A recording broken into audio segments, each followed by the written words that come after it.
सिकंदर का जन्म 20 जुलाई 356 ईसा पूर्व को मकदूनिया की राजधानी पेला में हुआ।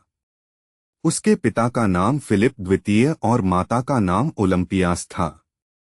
बचपन से ही सिकंदर बहुत साहसी और जिज्ञासु स्वभाव का था।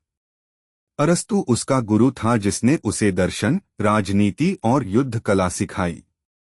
सिकंदर को बचपन से ही घुड़सवारी और युद्ध की कला में महारत हासिल थी। उसने सबसे पहले अपने पिता के समय में ही कई युद्धों में भाग लिया। पिता की मृत्यु के बाद 336 ईसा पूर्व में सिकंदर मकदूनिया का राजा बना।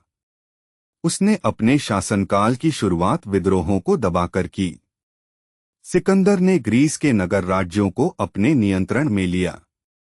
334 ईसा पूर्व में उसने फारस पर आक्रमण किया।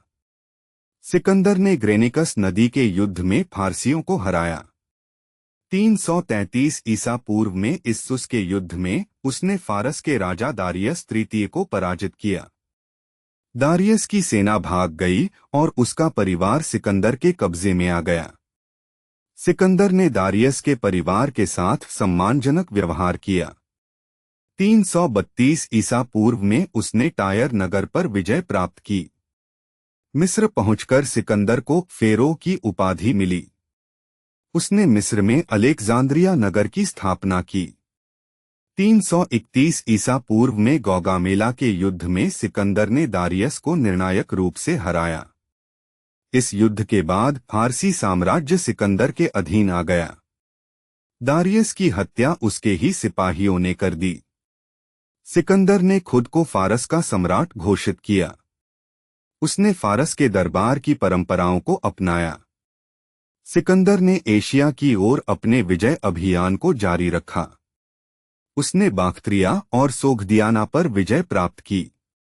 वहां की राजकुमारी रॉक्साना से विवाह किया।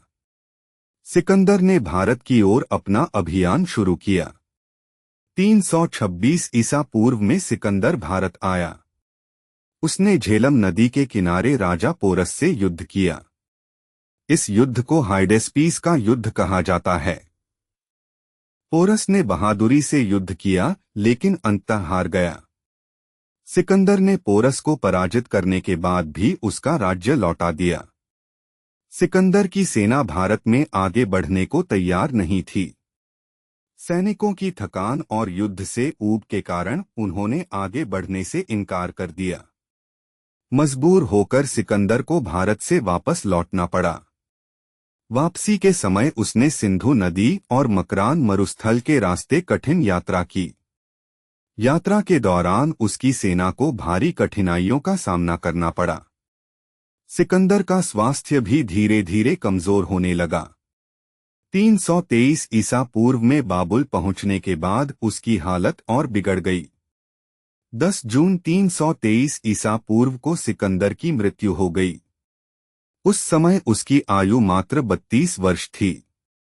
सिकंदर की मृत्यु के बाद उसका साम्राज्य टूटने लगा। उसके सेनापतियों ने साम्राज्य को आपस में बांट लिया। सिकंदर को विश्वविजेता कहा जाता है।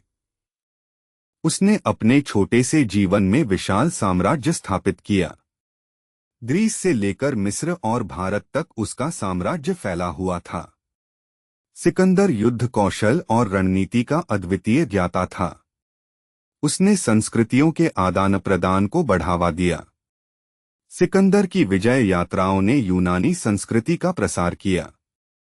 उसका नाम आज भी इतिहास के महान विजेताओं में लिया जाता है। सिकंदर की महत्वाकांक्षा और साहस ने उसे अमर बना दिया।